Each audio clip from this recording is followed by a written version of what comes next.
ఓం శ్రీ గురుభ్యో నమ. గం గణాధిపతయే నమ. శ్రీమాత్రే నమ. ఈరోజు మనము 2026 మొదటి పక్షం ఫస్ట్ నుంచి 16 వరకు జరుగు గోచారం తీసుకుంటున్నాము ద్వాదశ రాశుల వారికి. ముందుగా తీసుకున్నట్లయితే మొదటి పక్షంలో ఏ గ్రహం ఏ రాశిలో తీసుకున్నట్లయితే శని రేవతి నక్షత్రంలో ఉన్నాడు, రాహు వచ్చేసి కుంభ రాశిలో ఉన్నారు, అలాగే రవి కుజుడు బుధుడు శుక్రుడు వచ్చేసి ఇక మీనరాశి ధనుడు రాశిలో ఉన్నారు, కేతు వచ్చేసి సింహరాశిలో ఉన్నారు, గురువు వచ్చేసి మిథున రాశిలో ఉన్నారు, చంద్రుడు వచ్చేసి ఈ యొక్క వృషభ రాశిలో సంచరిస్తున్నాడు.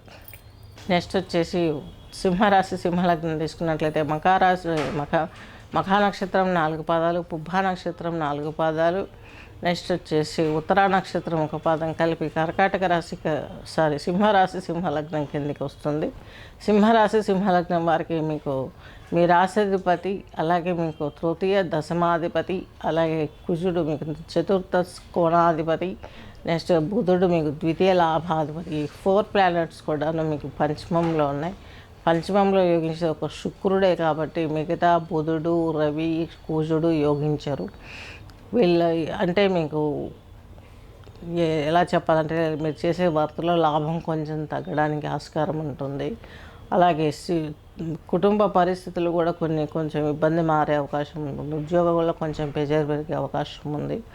నెక్స్ట్ వచ్చేసి ఈ యొక్క తృతీయాధిపతి దశమాధిపతి కోణంలో ఉన్నాడు, పంచమ కేంద్రం కోణంలో ఉన్నాడు కాబట్టి ఉద్యోగం మీకు చాలా రిలాక్సేషన్ ఇస్తుంది. కొత్త ఆలోచనలు, కొత్త పొంతనలు మంచి జరిగే అవకాశం ఉంది. పక్షంలో వింటారు, చక్కగా జాయిన్ అవుతారు.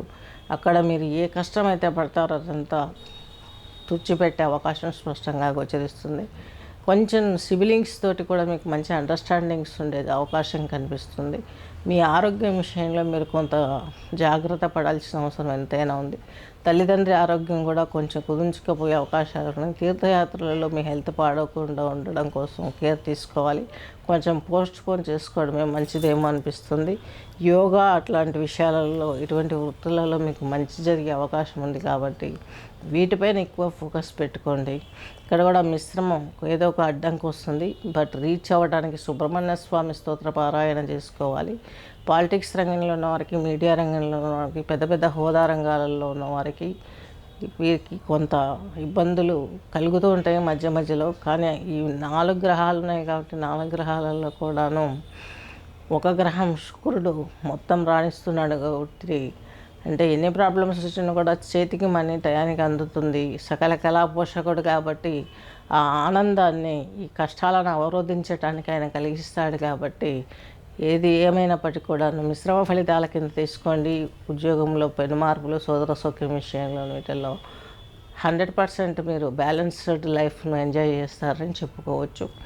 నెక్స్ట్ మీకు వచ్చేసి సింహరాశి సింహలగ్నం వారికి 6వ ఇంటి అధిపతి 7వ ఇంటి అధిపతి అయినటువంటి శని భగవంతుడు మీకు అష్టమంలో ఉన్నాడు. 6, 8, 12 అధిపతులు ఒక రాశిలో ఉండడం మంచిది అనుకున్నాం కదా. మీకు ఆయుష్ స్థానం బాగుంటుంది. ఇంతవరకు ఫేస్ చేసినటువంటి చెడు విషయాలన్నీ కొట్టుకుపోతాయి. మిమ్మల్ని మీరు చాలా స్పష్టంగా సూపర్గా తీర్చిదిద్దుకునే అవకాశాలు, మంచి లభించే అవకాశాలు చాలా స్పష్టంగా గోచరిస్తున్నాయి. నెక్స్ట్ రాహు వచ్చేసి మీకు చతుర్థంలో ఉన్నాడు. మాతృమూర్తి విషయంలో కొంచెం కేంద్ర స్థానం అయినప్పటికీ కూడా మాతృభావాధిపతి కాబట్టి కొంచెం జాగ్రత్త వహించాలి. పైపైచే సింహరాశి వారిని 2వ ఇంటి అధిపతి ఆయన చక్కగాను మీ రాశినే చూస్తున్నాడు. కొంచెం ఇబ్బంది కలుగుతుంది. గాజు బింకులు ఇలా కొంచెం